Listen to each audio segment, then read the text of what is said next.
라이딩할 때 블루투스로 듣기 좋은 한당의 바이크 공부 시작합니다. 네, 안녕하세요. 오늘은 모터사이클 라이딩할 때 정말 중요한 거죠. 체중 이동. 이거 한번 제대로 파고 들어볼까 합니다. 네, 안녕하세요. 이 체중 이동이라는 게 단순히 바이크만 기울이는 거랑은 좀 차원이 다르죠. 어떻게 몸을 쓰느냐에 따라서 코너링부터 제동, 가속, 심지어 갑자기 피해야 할 때 이런 회피 능력까지 확 달라지거든요. 맞아요. 저도 보면서 궁금했어요. 어떨 때는 레이서처럼 몸을 안쪽으로 넣기도 하고 또 유턴할 때 보면 몸을 바깥쪽으로 빼기도 하던데 이게 다 이유가 있겠죠. 오늘 그 원리랑 또 어떻게 써야 좋은지 확실히 알아보겠습니다. 네, 좋습니다. 근데 이제 본격적으로 체중 이동 얘기하기 전에요. 꼭 먼저 말씀드리고 싶은 게 있어요. 스로틀 조작이나 브레이크 쓰는 거, 기본적인 코너링 같은 거 있잖아요. 이런 기본기가 일단 정말 충분히 몸에 익어야 하고요. 그리고 무엇보다 바이크 위에서 좀 편안해야 해요. 그게 먼저입니다. 아, 그렇죠, 그렇죠. 이게 뭐랄까, 기본기가 좀 부족한데 체중 이동만 멋있어 보인다고 따라 하려고 하면 오히려 더 위험할 수도 있겠네요. 그쵸? 네, 맞아요. 실력이 부족한 걸 이걸로 어떻게 만회해 보려는 게 아니라 기본 위에다가 약간 양념처럼 추가하는 기술? 그렇게 생각하시면 좋을 것 같아요. 알겠습니다. 기본기 위에 양념. 자, 그럼 가장 많이 보게 되는 거, 좌우로 움직이는 거요. 코너 안쪽으로 몸을 기울이는 거 있잖아요. 린인이라고 하죠. 이거부터 얘기해 볼까요? 네, 린인. 이게 뭐냐면 같은 속도로 같은 코너를 돌 때 바이크 자체가 기우는 각도, 그걸 린 앵글이라고 하는데 그걸 줄여주는 거예요. 이론적으로는 그래서 더 빠르게 코너를 돌 수 있는 거고요. 레이싱에서는 기록 단축하려면 필수적인 기술입니다. 와, 그럼 이거 일반 도로에서도 무조건 좋은 거 아니에요. 더 빨리 달릴 수 있으니까. 꼭 그렇다고만 보기는 좀 어려워요. 왜냐면 첫째로 이게 되게 부드럽게 그리고 딱 맞는 타이밍에 움직여야 효과가 있거든요. 근데 만약에 바이크가 이미 막 기울고 있는데 거기서 갑자기 몸을 움직인다. 그럼 오히려 서스펜션이 좀 불안정해져서 접지력을 잃을 수도 있어요. 위험하죠. 아, 타이밍이 중요하군요. 잘못하면 오히려 위험할 수도 있고? 네. 그리고 둘째는 일반 도로 속도에서는 사실 린인으로 얻는 그 속도 향상이라는 게 예를 들어 시속 65km 코너를 72km로 돈다?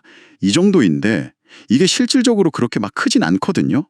근데 오히려 몸이 안쪽으로 들어가니까 저 앞에 코너 너머가 잘 안 보이고 갑자기 뭔가 튀어나오거나 할 때 대처하기가 조금 더 번거로울 수 있다는 거죠. 아하, 그래서 그런 거군요. 일반 도로에서는 막 엉덩이까지 빼는 그런 본격적인 린인보다는 그냥 상체만 살짝 그 사이드 미러에 키스하듯이 이렇게 안쪽으로 기울이는 거, 이게 더 실용적이라고 하는군요. 네, 맞습니다. 상체만 살짝 움직이는 거는 린인만큼 효과가 크진 않지만 대신 단점도 거의 없어요. 서스펜션에도 부담이 덜 가고 코너 도는 중에도 자세 바꾸기가 좀 더 쉽고 에너지도 덜 들고요. 훨씬 안정적이죠. 그렇군요. 근데 여기서 진짜 중요한 거. 어떤 자세든 간에요. 팔에는 항상 힘을 빼야 돼요. 정말 편안하게. 그리고 체중은 다리랑 무릎으로 바이크를 딱 지지해야지 핸들바에 막 힘주고 매달리면 안 됩니다. 오히려 그게 접지력을 해치고 조작을 방해해요. 네, 팔에 힘 빼는 거 명심하겠습니다. 그럼 반대로요. 몸을 코너 바깥쪽으로 빼는 거 있잖아요.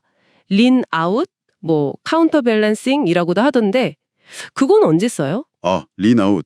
그거는 주로 속도가 아주 느릴 때, 굉장히 좁게 돌아야 할 때 많이 써요. 유턴할 때라든가. 아, 유턴. 네네. 진짜 좁게 돌아야 할 때. 그렇죠. 몸을 바깥쪽으로 빼면 같은 속도라도 바이크를 더 많이 기울일 수 있게 되거든요. 핸들 꺾는 거랑 같이 해서 기울기가 커지면 도는 반경이 확 줄어들죠. 오, 바이크는 더 눕고 몸은 반대로? 신기하네요. 그리고 또 하나는 몸무게 일부가 바이크 움직임에서 약간 빠지니까 바이크를 좌우로 더 빨리 휙휙 움직일 수 있게 돼요. 이걸 플릭이라고 하는데 갑자기 앞에 나타나서 피해야 할 때, 이럴 때 유리하죠. 아니면 좀 앞이 안 보이는 블라인드 코너에서 속도 줄이고 시야 확보하려고 쓰기도 하고요. 아, 저는 그게 그냥 저속에서 안 넘어지려고 균형 잡으려고 그러는 건 줄 알았어요. 다리 짚기 전에 하는 거 아닌가 하고. 네, 그렇게 생각하실 수도 있는데 저속에서 균형 잡는 건 주로 클러치랑 스로틀, 뒷브레이크 살살 쓰는 거 이런 걸로 하는 거고요. 린아웃은 방금 말씀드린 것처럼 회전 반경 줄이거나 아니면 빨리 방향 바꾸려고 쓰는 좀 더 적극적인 기술에도 가까워요. 물론 이때도 팔에는 힘 빼는 거 똑같이 중요하고요. 알겠습니다. 좌우 움직임은 이제 좀 감이 잡히는 것 같아요. 그럼 몸을 앞뒤로 움직이는 건요? 이건 어떤 효과가 있어요? 앞뒤 체중 이동. 이것도 중요하죠. 앞바퀴랑 뒷바퀴에 실리는 무게, 하중 배분이라고 하죠. 이걸 조절해서 접지력에 영향을 주는 거예요. 오프로드에서는 이걸 훨씬 적극적으로 쓰긴 하는데 일본 도로 라이딩에서도 분명 도움이 됩니다. 예를 들면 어떤 상황에서요? 예를 들어서 가속할 때요. 상체를 살짝 앞으로 숙여주면 앞바퀴 들리는 현상, 윌리라고 하죠. 그거 좀 억제할 수 있어요. 그래서 더 안정적이고 빠르게 쫙 가속할 수 있고 스로틀을 완전히 열 때 손목에 부담도 좀 덜 가고요. 아하, 가속할 땐 앞으로. 네. 반대로 브레이크 세게 잡을 때 있잖아요. 그때는 체중을 살짝 뒤로 딱 보내주면 뒷바퀴가 들리는 현상, 스토피라고 하죠. 그걸 줄여줘서 더 안정적이면서도 강하게 제동할 수 있게 돼요. 오, 제동할 땐 뒤로. 그렇죠. 이때도 마찬가지로 팔에 힘 주는 게 아니라 배나 허리 같은 코어 근육이랑 다리 힘으로 버텨야 핸들 조작이 자유로워서 균형 잡기가 더 좋아요. 아, 그리고 일어서서 타는 거요? 스탠딩 자세. 그거는 거의 오프로드 기술 아니에요? 온로드에서는 잘 안 쓰는 것 같은데? 네, 맞아요. 주로 오프로드에서 많이 쓰는데 근데 이게 도로 상태 안 좋을 때나 아니면 뭐 과속 방지턱 넘을 때 같은 경우 일본 도로에서도 생각보다 되게 유용해요. 오, 그래요? 어떤 점에서요? 네, 일어서면 라이더 몸무게가 바이크가 위아래로 움직이는 거랑 분리가 돼요. 그래서 다리가 일종의 추가적인 서스펜션 역할을 더 해주는 거죠. 아, 다리가 서스펜션처럼요? 충격을 흡수해주는. 오. 그럼요. 무릎이랑 팔꿈치는 살짝 굽혀서 충격 흡수할 준비를 하고요. 중요한 건 손으로 핸들 꽉 잡는 게 아니라 발이랑 무릎 안쪽으로 연료 탱크 감싸듯이 그렇게 바이크를 단단히 지지해야 돼요. 네네, 니 그립이라고 하죠. 네, 맞아요. 니 그립. 근데 일반 도로용 바이크들 발판이 고무로 된 경우가 많잖아요. 그거 비 오거나 젖으면 좀 미끄러울 수 있으니까 그건 좀 조심해야 하고요. 알겠습니다. 와, 오늘 진짜 체중 이동에 대해서 되게 다양한 방법이랑 원리를 배웠네요. 이거 잘 기억했다가 좀 연습해봐야겠어요. 네. 근데 어떤 자세를 하든 진짜 중요한 거 딱 두 가지는 꼭 기억하셔야 돼요.